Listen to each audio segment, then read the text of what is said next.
The house stood on a hill, dark and silent. People said it was haunted. They called it the House of Whispers.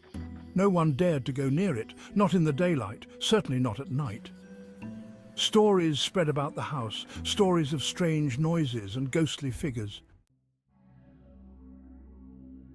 Three friends, Anna, Mark and David, stood at the bottom of the hill. They didn't believe the stories, they thought it was all silly. "I bet you won't go in," Mark said, nudging David. David laughed. He wasn't scared. "Of course I will," he said. "It's just an old house." Anna felt a shiver. "Maybe we shouldn't," she whispered. But Mark and David were already walking up the hill. Anna followed, her heart pounding.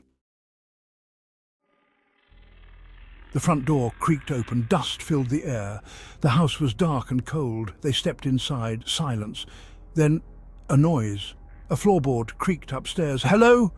David called out. His voice echoed through the empty hall. They moved deeper into the house. Shadows danced on the walls. The air grew heavy, like something was watching them. They reached a room at the end of the hall. The door was slightly open. A cold breeze blew from inside. Anna peeked in and gasped. A figure stood by the window, a woman in a long white dress. She turned. Her face was pale and sad. Her eyes were filled with sorrow. Anna screamed. Mark and David rushed to the door. "Who are you?" Mark stammered. The woman drifted towards them. "Help me," she whispered. Her voice was like the wind, cold and mournful. "I was trapped here, betrayed by my love." She reached out a hand. It was ice cold. Anna felt a chill run down her spine. Terror seized them. They didn't need to hear anymore. This was real, the stories, the whispers, the ghost. It was all true. "Run!" David shouted. They spun around and fled, back down the hallway, past the shadows and the dust. They could hear the woman's voice behind them. "Don't leave me!"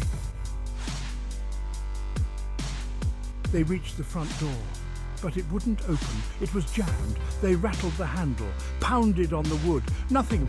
"We're trapped!" Anna cried. The woman's cries echoed closer. "Help me! Don't leave me!" Panic surged through them. They were trapped with a ghost. David threw his weight against the door again and again. Suddenly it burst open. They tumbled out onto the porch. They scrambled to their feet and ran. Down the hill, across the fields. They didn't stop running. Not until they reached the safety of the town lights. They never looked back. The House of Whispers stood silent on the hill.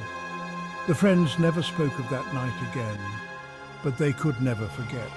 The creaking floorboards, the cold breeze, the woman in white. They would always remember the House of Whispers and the terror that whispered within.